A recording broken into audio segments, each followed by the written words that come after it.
Hello guys আসসালামু আলাইকুম। আশা করি সবাই ভালো আছেন। ভূত এফএম জুনিয়র 2 চ্যানেলে আপনাদের সবাইকে স্বাগতম। আমি শাকিল আজকে আবারও চলে আসলাম আপনাদের মাঝে নতুন এক ভয়ঙ্কর সত্য ঘটনা নিয়ে। তাহলে চলুন বেশি কথা না বলে আজকের নতুন ভয়ঙ্কর সত্য ঘটনাটি শুরু করা যাক এবং বিস্তারিত জানা যাক। Let's go! আমার এই ৪০ বছরের ড্রাইভারি জীবনে হর্নের শব্দটা আমার কাছে নিঃশ্বাসের মতো। কতবার এই হর্ন বাজিয়ে বিপদ তাড়িয়েছি, রাস্তা পরিষ্কার করেছি।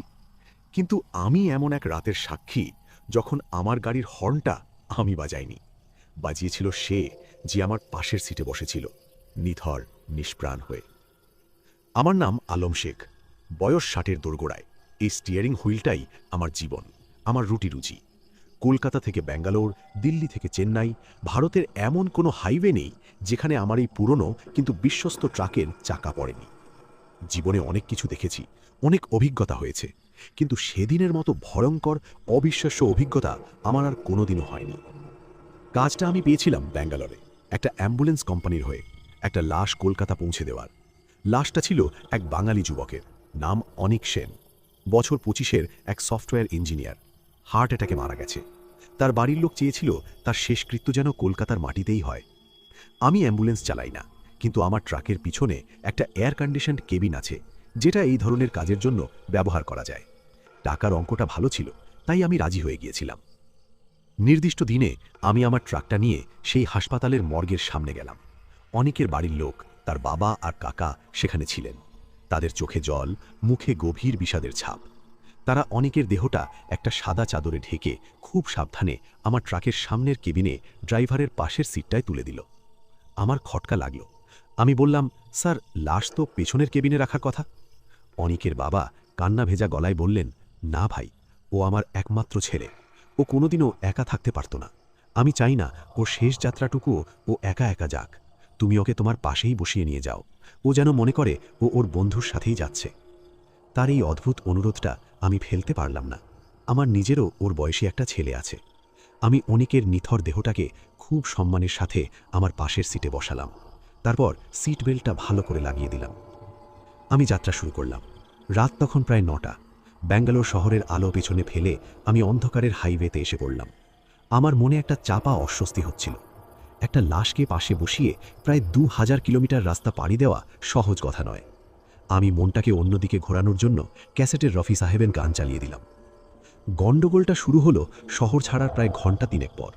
আমি তখন অন্ধ্রপ্রদেশের কোনো এক নির্জন অন্ধকার রাস্তা দিয়ে যাচ্ছি। আশেপাশে কোনো গ্রাম বা দোকানপাট নেই, শুধু নিকষ কালো অন্ধকার। হঠাৎ করেই কোনো কারণ ছাড়াই আমার ট্রাকের হর্নটা সজোরে বেজে উঠল, প্যাঁ পু।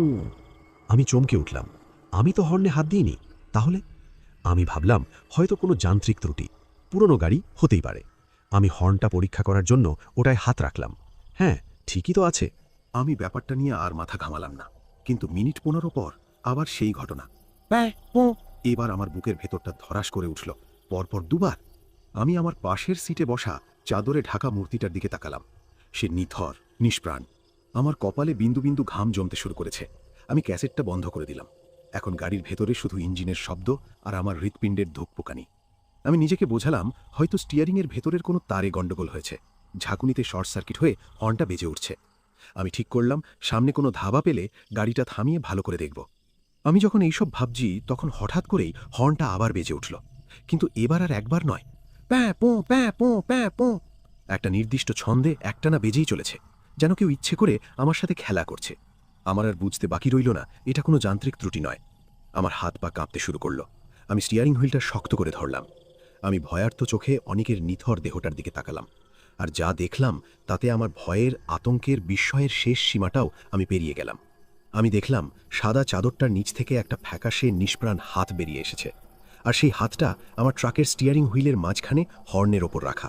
আমার পাশের সিটে বসা লাশটাই হর্ন বাজাচ্ছে। আমি ভয়ে, আতঙ্কে চিৎকার করে উঠতে যাচ্ছিলাম, কিন্তু আমার গলা দিয়ে কোনো আওয়াজ বেরোলো না। আমি যখন ভাবছি আমি এখন কি করব, ঠিক তখনই হর্নটা বাজা থেমে গেল। আর আমি আমার কানের পাশে একটা শীতল ফিসফিসে কণ্ঠস্বর শুনতে পেলাম, সামনে বিপদ। আমি চমকে উঠে সামনের দিকে তাকালাম। দেখলাম আমার থেকে প্রায় ৫০ মিটার দূরে রাস্তার ওপর কয়েকটা বড় বড় গাছের গুঁড়ি ফেলে রাখা। আর তার আড়ালে কয়েকটা ছায়ামূর্তি লুকিয়ে আছে, তাদের হাতে চকচক করছে ভোজালি আর লোহার রড। ডাকাত। আমি যদি ওই গতিতে যেতাম তাহলে আমি সোজা গিয়ে ওই গাছের গুড়িতে ধাক্কা মারতাম, আর তারপর আমার সারা শরীর ভয়ে আতঙ্কে অবশ হয়ে গেল। আমি বুঝলাম অনিকের আত্মা শুধু হর্নই বাজাচ্ছিল না, সে আমাকে এক ভয়ঙ্কর বিপদের হাত থেকে বাঁচানোর জন্য আমাকে সাবধান করছিল। কিন্তু এখন আমি কি করব? আমার সামনে ডাকাতের দল, আর আমার পাশে বসে আছে এক জাগ্রত কথা বলা লাশ। আমি জানি না কোন বিপদটা বেশি ভয়ঙ্কর। আমার সামনে সশস্ত্র ডাকাতের দল, আর পাশে এক কথা বলা লাশ। এই দুইয়ের মাঝে পড়ে আমার অবস্থা তখন ত্রিশঙ্কুর মতো। আমার মস্তিষ্ক কাজ করা বন্ধ করে দিয়েছিল। আমি শুধু ফ্যাল করে সামনের অন্ধকারের দিকে তাকিয়েছিলাম। সেই শীতল ফিসফিসে কণ্ঠস্বরটা আবার আমার কানের কাছে বেজে উঠল, গাড়ি ঘোরান। আমি যেন সম্মোহিতের মতো তার আদেশ পালন করলাম।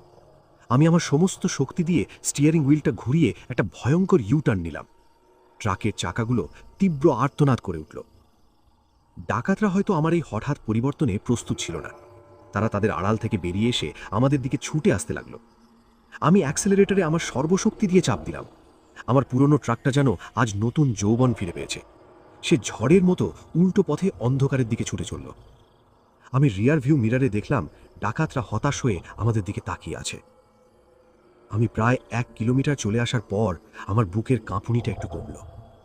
আমি কাঁপা কাঁপা গলায় বললাম, ধন্যবাদ, আপনি আপনি আজ আমার প্রাণ বাঁচিয়েছেন। আমার পাশের সিট থেকে কোনো উত্তর এলো না। আমি আর চোখে সেদিকে তাকালাম। দেখলাম সেই ফ্যাকাশে হাতটা আবার চাদরের ভেতরে চলে গেছে। সবকিছু আগের মতোই, নিথর, নিষ্প্রাণ। আমার মনে হলো আমি হয়তো স্বপ্ন দেখছিলাম, কিন্তু আমি জানি ওটা স্বপ্ন ছিল না। আমি এখন কি করব? আমি কি এই রাস্তা দিয়ে ফিরে যাব, নাকি অন্য কোনো পথ ধরব? সেই কণ্ঠস্বরটা আবার আমার মনের ভেতরে কথা বলে উঠল, যেন সে আমার মনের কথাটাই পড়তে পারছে। ভয় পাবেন না, আমি আপনার সাথেই আছি। আপনি সোজা চলুন, আমি আপনাকে পথ দেখাবো। আমি জানি না আমি কেন তার কথা শুনছিলাম। আমার হয়তো ভয় পাওয়ার কথা ছিল, কিন্তু অদ্ভুতভাবে আমার তার উপর একটা বিশ্বাস জন্মে গিয়েছিল। আমি আবার গাড়িটা ঘুরিয়ে কলকাতার দিকেই রওনা দিলাম, কিন্তু এবার আর আমি মেন হাইওয়ে ধরলাম না। তার অদৃশ্য নির্দেশে আমি একটা সরু কাঁচা রাস্তার দিকে ট্রাকটা ঘুরিয়ে দিলাম। রাস্তাটা জঙ্গলের ভেতর দিয়ে গেছে। আমি জিজ্ঞাসা করলাম, আমরা কোথায় যাচ্ছি? উত্তর এলো, একটা নিরাপদ জায়গায়। প্রায় আধ ঘন্টা সেই ভয়ঙ্কর অন্ধকার জঙ্গলের মধ্যে দিয়ে চলার পর আমরা একটা ছোট ফাঁকা জায়গায় এসে পৌঁছলাম।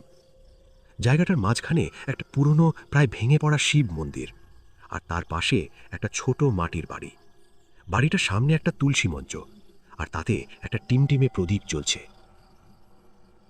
কণ্ঠস্বরটা বলল, এখানে ট্রাকটা থামান, আজ রাতটা আমরা এখানেই থাকব। আমি ট্রাকটা থামালাম। আমি বললাম, কিন্তু কিন্তু এটা কার বাড়ি? আমার, উত্তর এলো। আমি অবাক হয়ে বললাম, আপনার? মানে আপনার বাড়ি তো কলকাতায়। এটা আমার আত্মার বাড়ি। এই মন্দিরেই আমার শেষ স্মৃতিটুকু জড়িয়ে আছে। আমি কিছুই বুঝতে পারছিলাম না। আমি ট্রাক থেকে নামতেই সেই মাটির বাড়িটার দরজা খুলে গেল। একজন অতি বৃদ্ধা প্রায় কঙ্কালসার মহিলা একটা লণ্ঠন হাতে নিয়ে বেরিয়ে এলেন। তার চুলগুলো ধবধবে সাদা, আর তার মুখটা ছিল বলিরেখায় ভরা।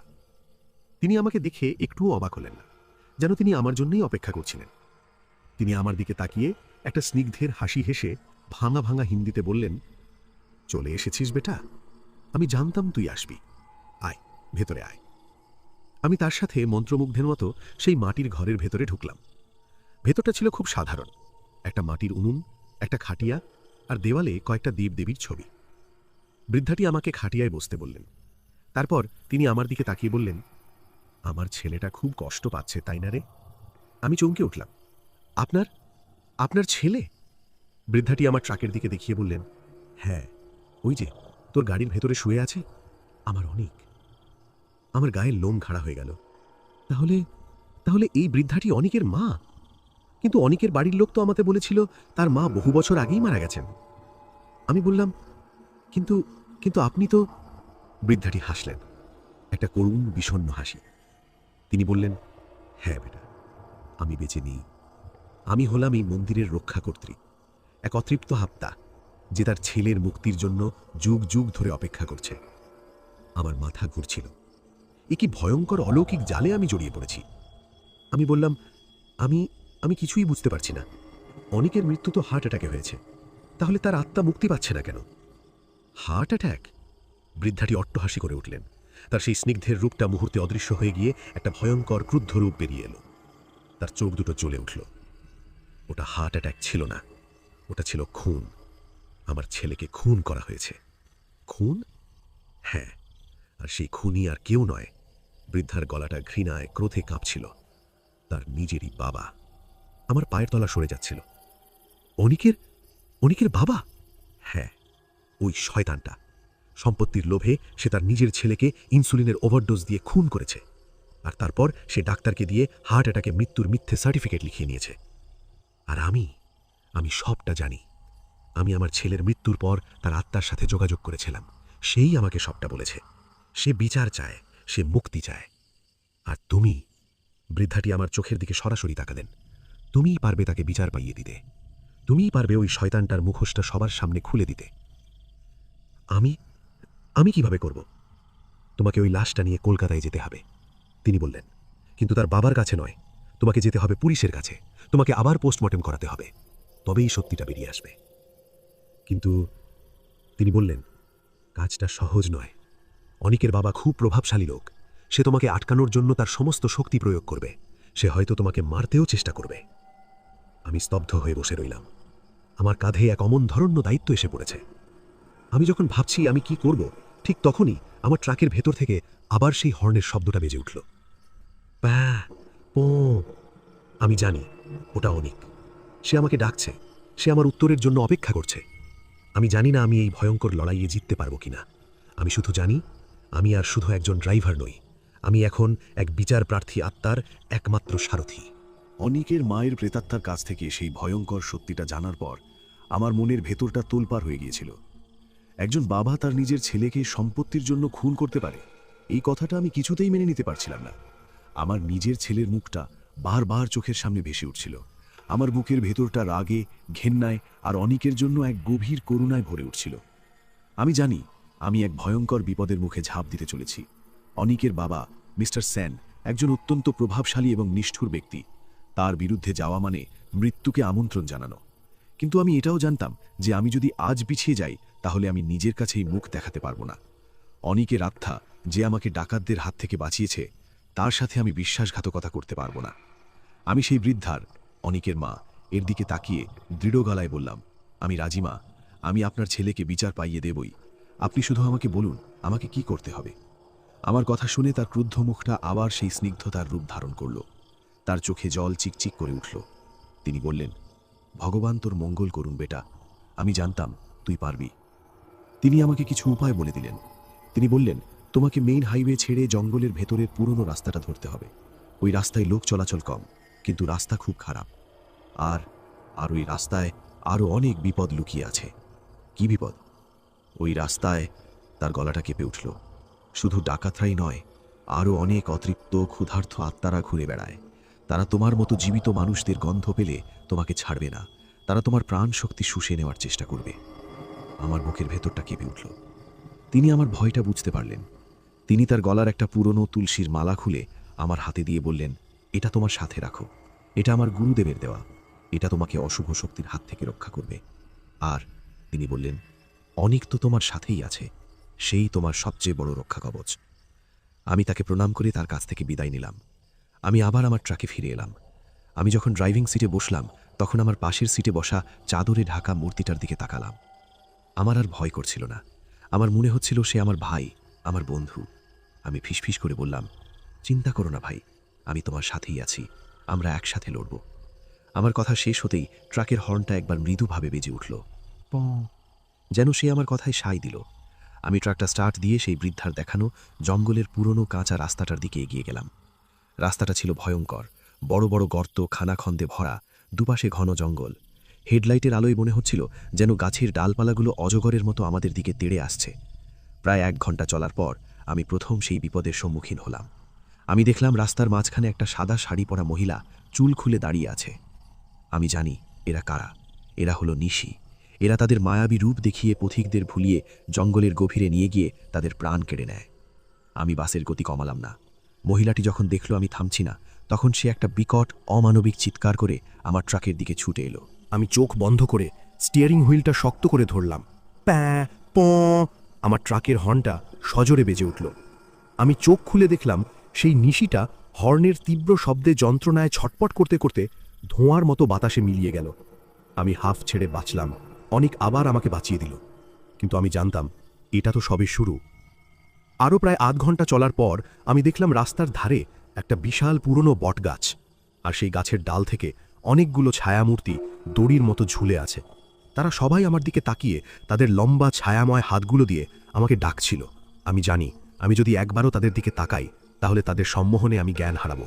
আমি আমার চোখ দুটো সামনের রাস্তার দিকে স্থির রাখলাম, আর অনিকের আত্মা আমার হয়ে বারবার হর্ন বাজিয়ে সেই অশুভ শক্তিকে দূরে সরিয়ে রাখছিল। প্যাঁ পঁ, প্যাঁ পঁ। আমার ট্রাকের হর্নটা যেন আজ আর কোনো সাধারণ হর্ন ছিল না, ওটা হয়ে উঠেছিল অশুভ শক্তির বিরুদ্ধে এক পবিত্র শঙ্খধ্বনি। আমি সারা রাত ধরে এভাবেই একটার পর একটা ভয়ঙ্কর অলৌকিক বাধার সম্মুখীন হতে লাগলাম, আর প্রতিবারই অনিকের আত্মা তার হর্নের শব্দ দিয়ে আমাকে রক্ষা করতে লাগল। ভোরবেলায় আমি যখন জঙ্গলটা পেরিয়ে আবার মেইন হাইওয়েতে এসে পৌঁছলাম, তখন আমি পুরোপুরি ক্লান্ত, বিধ্বস্ত, কিন্তু আমার মনে ছিল এক বিজয়ীর আনন্দ। আমি জানি আমি সবচেয়ে কঠিন পরীক্ষাটা পাশ করে ফেলেছি, কিন্তু আমি এটাও জানতাম যে আমার আসল লড়াইটা এখনও বাকি। আমার আসল লড়াইটা হবে কলকাতায় এক জ্যান্ত রুথলেস শয়তানের সাথে। আমি যখন ভাবছি আমি এখন কি করব, তখন আমার ফোনটা বেজে উঠল। একটা অজানা নম্বর। আমার বুকটা কেঁপে উঠল। মিস্টার সেন নয় তো? আমি কাঁপা কাঁপা গলায় ফোনটা ধরলাম। ওপাশ থেকে একটা শান্ত কিন্তু দৃঢ় মহিলার কণ্ঠস্বর ভেসে এলো। হ্যালো, আমি কি আলম শেখের সাথে কথা বলছি? আমি বললাম, হ্যাঁ বলছি। মহিলাটি বললেন, আমার নাম স্নেহা রয়, আমি একজন সাংবাদিক। আমি আপনার সম্পর্কে আর আপনার ট্রাকের ব্যাপারে কিছু অদ্ভুত খবর পেয়েছি। আমি আপনার সাথে একবার দেখা করতে চাই, খুব জরুরি। সাংবাদিক? আমি জানি না সে আমার কথা কোত্থেকে জেনেছে। আমি শুধু জানি হয়তো ঈশ্বরই আমার এই লড়াইয়ে আমার জন্য একজন নতুন সঙ্গীকে পাঠিয়ে দিয়েছেন। সাংবাদিক স্নেহা রায়ের ফোনটা আমার কাছে ছিল মরুভূমিতে এক পশলা বৃষ্টির মতো। আমি বুঝতে পারছিলাম এই ভয়ঙ্কর লড়াইয়ে আমি আর একা নই। আমি তাকে আমার বর্তমান অবস্থান জানালাম এবং সে বলল যে সে যত তাড়াতাড়ি সম্ভব তার টিম নিয়ে আমার কাছে পৌঁছে যাচ্ছে। আমি একটা ধাবায় দাঁড়িয়ে তার জন্য অপেক্ষা করতে লাগলাম। আমার মনের ভেতরটা তখন আশা আর আশঙ্কার এক অদ্ভুত দোলাচলে দুলছিল। প্রায় ঘন্টা দুয়েক পর একটা নিউজ চ্যানেলের গাড়ি আমার ট্রাকের সামনে এসে দাঁড়ালো। গাড়ি থেকে নামল স্নেহা রায়, বছর ৩০-এর এক তরুণী। তার চোখে মুখে ছিল বুদ্ধিমত্তা আর সাহসের ছাপ। সে আমার কাছে এসে হ্যান্ডশেক করে বলল, ধন্যবাদ আলম সাহেব, আপনার সাথে দেখা করার জন্য। তার সাথে ছিল তার ক্যামেরাম্যান। আমি তাদের ধাবার একটা কোনায় নিয়ে গিয়ে প্রথম থেকে শেষ পর্যন্ত সবটা খুলে বললাম। অনিকের লাশ, কথা বলা হর্ন, ডাকাতদের আক্রমণ, তার মায়ের প্রেতাত্মা আর তার বাবার ভয়ঙ্কর ষড়যন্ত্র, সব কিছু। স্নেহা খুব মন দিয়ে ধৈর্য ধরে আমার সব কথা শুনল। সে আমার কথাগুলো রেকর্ড করে নিল। সব শুনে সে কিছুক্ষণ চুপ করে রইল। তারপর সে বলল, আলম সাহেব, আপনি যা বলছেন তা যদি সত্যি হয় তাহলে এটা শুধু একটা মার্ডার কেসই নয়, এটা এই দশকের সবচেয়ে বড়, সবচেয়ে চাঞ্চল্যকর খবর হতে চলেছে। আমি বললাম, আমার প্রতিটি কথা সত্যি ম্যাডাম, কিন্তু আমার কাছে কোনো প্রমাণ নেই। আমার কাছে আছে শুধু এই লাশটা। স্নেহা বলল, এই লাশটাই সবচেয়ে বড় প্রমাণ। আমাদের এখন একটাই কাজ, খুব সাবধানে এই লাশটা নিয়ে কলকাতায় পৌঁছানো, আর সেখানে গিয়ে একটা নিরপেক্ষ সরকারি হাসপাতালে এর আবার পোস্টমর্টেম করানো। কিন্তু সে বলল, কাজটা সহজ নয়। মিস্টার সেন খুব প্রভাবশালী লোক। তিনি নিশ্চয়ই এতক্ষণে জেনে গেছেন যে আপনি তার কথা শোনেননি। তিনি আপনাকে আটকানোর জন্যে তার সমস্ত শক্তি প্রয়োগ করবেন। তার কথাই ঠিক হলো। আমরা যখন আবার কলকাতার উদ্দেশ্যে রওনা দিলাম, তখন স্নেহার গাড়িটা আমার ট্রাকের সামনে সামনে এসকর্ট করে যাচ্ছিল। আমরা যখন ওড়িশা বর্ডার ক্রস করে বাংলায় ঢুকলাম, তখন আমরা দেখলাম রাস্তার উপর পুলিশ ব্যারিকেড। একজন পুলিশ অফিসার আমাদের গাড়ি থামালো। সে আমার কাছে এসে কর্কশ গলায় বলল, গাড়িতে কি আছে? তল্লাশি হবে। আমি বুঝলাম এরা মিস্টার সেনেরই লোক। স্নেহা গাড়ি থেকে নেমে এসে তার প্রেস কার্ডটা দেখিয়ে বলল, আমরা একটা খুব জরুরি স্টোরি কভার করতে যাচ্ছি, আমাদের কাছে সময় খুব কম। কিন্তু পুলিশ অফিসারটি তার কোনো কথাই শুনল না। সে আমার ট্রাকের কেবিনের দিকে এগোতে লাগলো। আমি জানি সে যদি একবার অনিকের লাশটা দেখে ফেলে তাহলে সে ওটাকে আমাদের কাছ থেকে কেড়ে নেবে। আমি যখন ভাবছি এখন কি করব, ঠিক তখনই আমার ট্রাকের হর্নটা আবার সজোরে বেজে উঠল। প্যাঁ পঁ। পুলিশ অফিসারটি চমকে উঠে পিছিয়ে গেল, আর সাথে সাথেই কোথা থেকে যেন একদল গ্রামবাসী লাঠিসোঁটা হাতে নিয়ে ছুটে এসে পুলিশদের ঘিরে ধরল। তারা চিৎকার করে বলতে লাগলো, এই পুলিশটা ঘুষখোর, এরা আমাদের উপর অত্যাচার করে, এদেরকে ছাড়বেন না। একটা বিশাল হট্টগোল শুরু হয়ে গেল। আমি বুঝলাম এটা অনেকেরই কাজ। সে হয়তো তার অলৌকিক শক্তি দিয়ে এই গ্রামবাসীদের মনকে প্রভাবিত করেছে। স্নেহা আমাকে ইশারা করল, এটাই সুযোগ আলম সাহেব, আপনি গাড়ি ছোটান। আমি আর এক মুহূর্ত দেরি করলাম না। আমি সেই হট্টগোলের মধ্যে দিয়েই ঝড়ের মতো আমার ট্রাকটা চালিয়ে দিলাম। আমরা সেই জায়গাটা পেরিয়ে অনেক দূর চলে এলাম। স্নেহা আমাকে ফোন করে বলল, অবিশ্বাস্য, এটা কিভাবে সম্ভব হলো? আমি শুধু হাসলাম, কিন্তু আমি জানতাম বিপদ এখনো কাটেনি। মিস্টার সেন নিশ্চয়ই আরও বড় কোনো চাল চালবেন। আমরা যখন কোলাঘাটের কাছাকাছি এসে পৌঁছেছি, তখন স্নেহার ফোনে একটা ফোন এলো। ফোনটা ছিল তার সোর্সের কাছ থেকে। সে ফোনে যা শুনল তাতে তার মুখটা ফ্যাকাশে হয়ে গেল। সে আমাকে ফোন করে বলল, আলম সাহেব, সর্বনাশ হয়ে গেছে। মিস্টার সেন তার ক্ষমতার জোরে আপনার নামে একটা খুনের ওয়ারেন্ট বের করিয়েছেন। তিনি পুলিশকে জানিয়েছেন যে আপনিই নাকি তার ছেলেকে কিডন্যাপ করে খুন করেছেন। পুলিশ এখন আপনাকে খুঁজছে। আমার মাথায় যেন আকাশ ভেঙে পড়ল। স্নেহা বলল, আমরা আর কলকাতায় ঢুকতে পারবো না। ঢোকার সব রাস্তায় পুলিশ পাহারা বসিয়েছে, আমরা ধরা পড়ে যাব। আমি বললাম, তাহলে এখন উপায় কি ম্যাডাম? স্নেহা কিছুক্ষণ চুপ করে থেকে বলল, উপায় একটাই আছে। আমাদের এমন একজনের কাছে যেতে হবে যিনি আইনের ঊর্ধ্বে, যিনি হয়তো আমাদের সাহায্য করতে পারবেন। কে তিনি? স্নেহা একটা ঠিকানা বলল। ঠিকানাটা ছিল কলকাতার বাইরে, গঙ্গার ধারে একটা পুরনো আশ্রমের।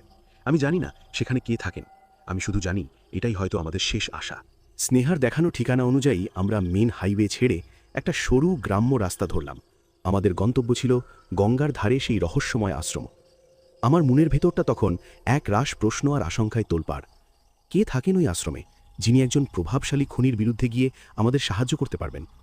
প্রায় 1 ঘন্টা চলার পর আমরা একটা শান্ত মনোরম পরিবেশে এসে পৌঁছলাম। গঙ্গার পাড়ে একটা বিশাল পুরনো অশ্বত্থ গাছের ছায়ায় গড়ে উঠেছে একটা ছোট কিন্তু খুব পবিত্র দেখতে আশ্রম। আমরা গাড়ি থেকে নামতেই একজন গেরুয়া বস্ত্র পরা শান্ত সৌম্য চেহারার বৃদ্ধ আমাদের দিকে এগিয়ে এলেন। তিনি স্নেহার দিকে তাকিয়ে একটা মৃদু হাসি হেসে বললেন, চলে এসেছিস মা, আমি তোদের জন্যই অপেক্ষা করছিলাম। স্নেহা তাকে প্রণাম করে আমাকে বলল, ইনিই হলেন গুরুজি, বাবা অখণ্ডানন্দ। ইনি আমার বাবার গুরু ছিলেন। আমিও তাকে প্রণাম করলাম। গুরুজি আমার দিকে তাকিয়ে বললেন, তোর ভেতরের ভয়টাকে আমি দেখতে পাচ্ছি বেটা, কিন্তু আমি তোর সাহসটাকেও দেখতে পাচ্ছি। ভেতরে আয়। আমরা তার সাথে আশ্রমের ভেতরে ঢুকলাম। আমি তাকে সবটা খুলে বললাম। তিনি খুব মন দিয়ে সবটা শুনলেন। তারপর তিনি চোখ বন্ধ করে কিছুক্ষণ ধ্যান করলেন। অবশেষে তিনি চোখ খুলে বললেন, যে আত্মাটা তোর সাথে আছে সে এক খুব পবিত্র কিন্তু যন্ত্রণা কাতর আত্মা। তার মুক্তি খুব প্রয়োজন, আর তার মুক্তির সাথেই জড়িয়ে আছে অনেকগুলো পাপীর শাস্তি। কিন্তু আমরা এখন কি করব গুরুদেব? স্নেহা জিজ্ঞাসা করল। পুলিশ তো আমাদের খুঁজছে। গুরুজি হাসলেন। সত্যের পথ সবসময় কঠিন হয় মা, কিন্তু সত্যকে বেশিক্ষণ লুকিয়ে রাখা যায় না। তিনি তার একজন শিষ্যকে ডেকে কিছু নির্দেশ দিলেন। সেই রাতটা আমরা সেই আশ্রমেই কাটালাম। আমার জীবনের সবচেয়ে শান্তিদায়ক রাত ছিল সেটা। বহুদিন পর আমি শান্তিতে ঘুমাতে পেরেছিলাম। আমার ঘুমের মধ্যে অনেকের আত্মা আর হর্ন বাজায়নি। পরদিন সকালে যখন আমি ঘুম থেকে উঠলাম, তখন আমি দেখলাম আশ্রমের বাইরে কয়েকটা নিউজ চ্যানেলের গাড়ি আর পুলিশের বড় বড় অফিসাররা এসে হাজির হয়েছেন। আমি ভয় পেয়ে গেলাম, কিন্তু গুরুজি আমার কাঁধে হাত রেখে বললেন, ভয় পাস না, যা হচ্ছে হতে দে। আমি দেখলাম স্নেহা সেই পুলিশ অফিসারদের আর সাংবাদিকদের সামনে আমার পুরো গল্পটা বলছে। সে তার ক্যামেরাম্যানকে দিয়ে আমার ট্রাকের কেবিনের ভিডিও করাচ্ছে। আর তারপর গুরুজির নির্দেশে 2 জন ডাক্তার সেই পুলিশ আর মিডিয়ার সামনে আমার ট্রাকের কেবিনে অনেকের লাশের পোস্টমর্টেম শুরু করলেন। আমি চোখ বন্ধ করে ভগবানের নাম জপ করতে লাগলাম। কিছুক্ষণ পর ডাক্তাররা যা ঘোষণা করলেন তাতে সারা মিডিয়ায় তোলপাড় পড়ে গেল। অনেকের মৃত্যু হার্ট অ্যাটাকে হয়নি, তার শরীরে ইনসুলিনের মারাত্মক ওভারডোজ পাওয়া গেছে। এটা একটা পরিকল্পিত খুন। আমার আর স্নেহার বয়ান আর এই অকাট্য প্রমাণের সামনে মিস্টার সেনের সব ক্ষমতা, সব প্রভাব তাসের ঘরের মতো ভেঙে পড়ল। তাকে এবং তার সহযোগী ডাক্তারকে সেই দিনই গ্রেফতার করা হলো। একটা ভয়ঙ্কর ষড়যন্ত্রের পর্দাফাঁস হলো। আমি আর স্নেহা রাতারাতি হিরো হয়ে গেলাম। সেই দিন বিকেলে আমি যখন আমার ট্রাকটা নিয়ে কলকাতার দিকে ফিরে আসছি, তখন আমার মনটা ছিল খুব ভারাক্রান্ত। অনেকের বিচার হয়েছে, কিন্তু সে তো আর ফিরে আসবে না। আমি যখন দ্বিতীয় হুগলি সেতুর উপর দিয়ে আসছি, তখন আমি আমার ট্রাকের হর্নটা একবার বাজালাম। প আমার বন্ধুকে, আমার সারথিকে আমার শেষ বিদায়। ঠিক তখনই আমার পাশের সিটটা থেকে একটা উজ্জ্বল সোনালি আলো বিচ্ছুরিত হলো। আমি দেখলাম অনেকের আত্মা আমার পাশে বসে আছে, কিন্তু আজ তার রূপে কোনো কষ্ট বা যন্ত্রণা নেই। আছে শুধু এক পরম শান্তি আর মুক্তির হাসি। সে আমার দিকে তাকিয়ে হাত নাড়ল। তারপর সে ধীরে ধীরে সেই সোনালি আলোর সাথে মিশে গিয়ে আকাশে মিলিয়ে গেল। আমার চোখ দিয়ে জল গড়িয়ে পড়ল। সেই ঘটনার পর আমি আর বেশি দিন ট্রাক চালাইনি। আমি এখন আমার গ্রামে আমার পরিবারের সাথে একটা ছোট গ্যারাজ চালাই। আমার জীবনটা এখন খুব শান্ত, কিন্তু আমি আজও যখন কোনো ট্রাকের হর্নের শব্দ শুনি তখন আমার বুকের ভেতরটা কেঁপে ওঠে। আমার মনে পড়ে যায় সেই রাতের কথা, সেই বিচার প্রার্থী আত্মার কথা। আর আমি শিখেছি এই পৃথিবীতে এমন কিছু বন্ধুত্ব আছে যা জীবন আর মৃত্যুর সীমানাও মেনে চলে না। আর কিছু হর্ন শুধু রাস্তা দেখানোর জন্যই বাজে না, কিছু হর্ন বাজে ন্যায় বিচার প্রতিষ্ঠা করার জন্য। তা গাইস, গল্পটা কেমন লাগলো? আশা করি গল্পটা আপনাদেরকে ভালো লেগেছে। যারা এইরকম ভৌতিক গল্প শুনতে ভালোবাসেন তারা অবশ্যই আমার ভূত FM জুনিয়র 2 চ্যানেলটা সাবস্ক্রাইব করে পাশে থাকবেন। নেক্সট টাইম এর থেকেও ভয়ঙ্কর সত্য ঘটনা নিয়ে আপনাদের সামনে উপস্থিত হব। ততক্ষণ অবধি আপনারা ভালো থাকুন, সুস্থ থাকুন, ভূত FM জুনিয়র 2 চ্যানেলের সঙ্গে থাকুন। দেখা হবে পরবর্তী ভিডিওতে। আল্লাহ হাফেজ।